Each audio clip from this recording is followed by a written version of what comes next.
5, 4, 3, 2, 1. What's up, everybody? Welcome back. My name is Eric Brown. Call me EB. And I have just a really quick, simple video today that honestly I'm surprised it hasn't come up very much at all. I don't hear this mentioned really by anyone when speaking about how to feel more comfortable when you're at home, how to defragment your nervous system a little bit so that you can calm down and feel really strong, centered, and grounded. And actually just as a general frame and reference point for checking in how you're doing in life overall. And the fundamental point here is balancing the ratio of your creating and your consuming. Ideally, we'd have something like a one-to-one match. There's an argument, and I might actually say something like you'd want more in your creator bucket than in your consuming bucket. But for most of us, actually getting to somewhat of a balance will be a monumental task in and of itself. So let's think, for a very extreme example, let's think one-to-one unit of output. You can consider a unit of consuming input every individual post or article or video or TV episode that you watch or see or scroll across in your day-to-day life. So what do you think that number is? It's probably something in the thousands, if not the tens of thousands, right? You can easily go through a couple hundred posts on Twitter or Facebook in a few minutes, just swiping. And what does your creating number come to each day? For many of us, it's 0. For some, it might be single digits. For a few of us, it might be in the double digits. You're writing a lot, you're creating a lot, you're drawing, doodling, folding origami, whatever it is. You might get into the double digits. But again, when we look at that ratio, thousands or tens of thousands versus dozens, it's an extreme imbalance. Right? And what this causes is you're taking in, your body and your nervous system is receiving far more than it's delivering back into the world. And you can always feel that pit in yourself, that world that's inside of you that wants to come out and be expressed. It's always there, and yet we almost never let it out. And you can imagine something like filling up a bucket with water, where you are the bucket and the water is all the information you take in, right? It starts to fill up, it goes over halfway, it gets to the top, and eventually it starts spilling over. And the spilling over for you and your nervous system looks like anxiety, it looks like mental fog, it looks like depression, it looks like uncertainty, confusion. This is the result and the signal from your body that there's an imbalance between your creating and your consuming ratio. We can take it a different way because the unit-to-unit comparison is very difficult. What if instead we did something like an hourly ratio? How many hours do you spend consuming versus hours you spend creating something? Again, for most of us, there's still going to be a huge imbalance, but we can start to level this out a little bit more. You know, there's screen tracking and time tracking apps built into a lot of the major technology platforms now. So you can actually see how much time you spend daily on social media, on emails, on all of that.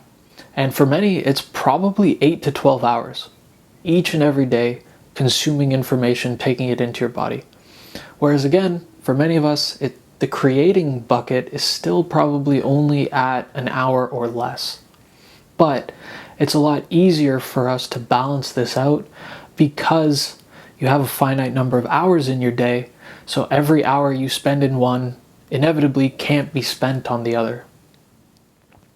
So if we can slowly start to invest more and more time, energy, and capacity into creating, we can balance out that ratio a lot more, and you'll see how your nervous system responds to this.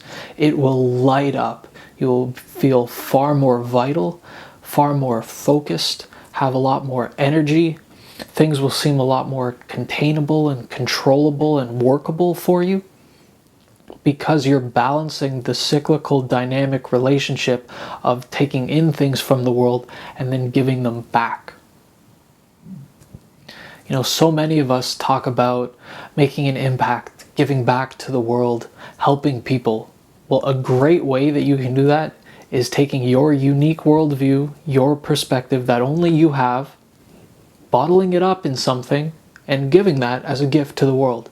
And it doesn't matter what it is.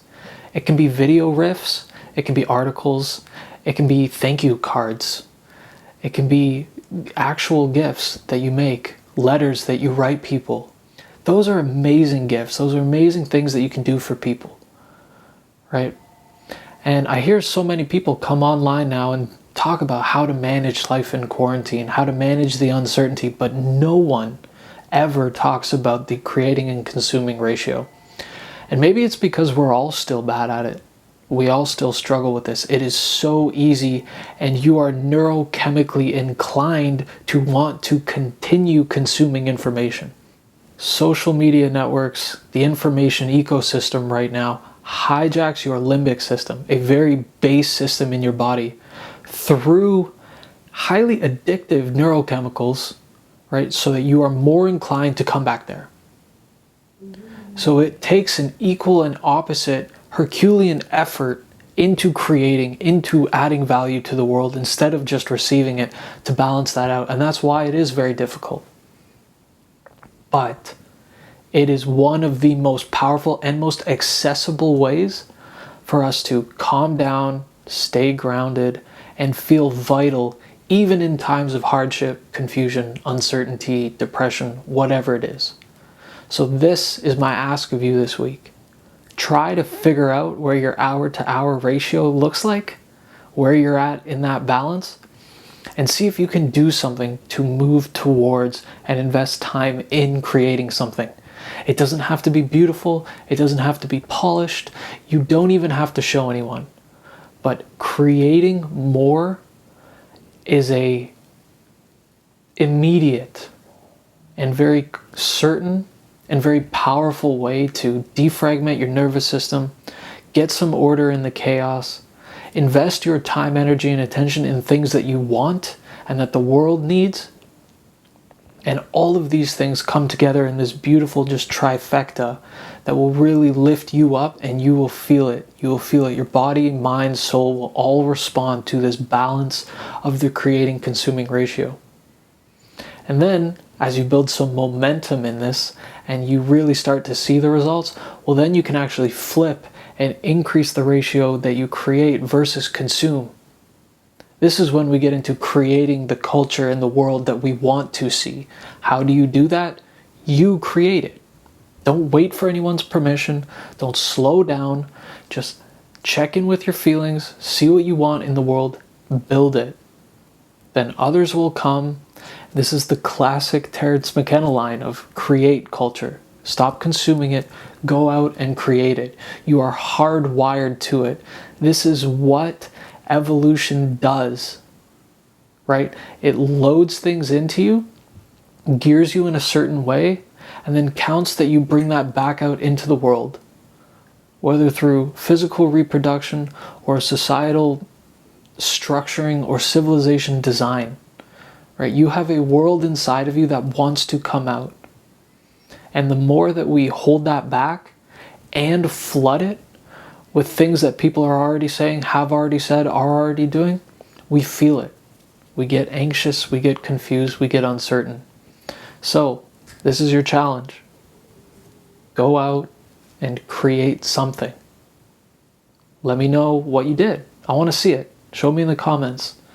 And this is a fantastic way, an easy way, an approachable way to stay centered in the chaos, to move towards the life that you want, and to light up, to feel vital in just every fiber of your being.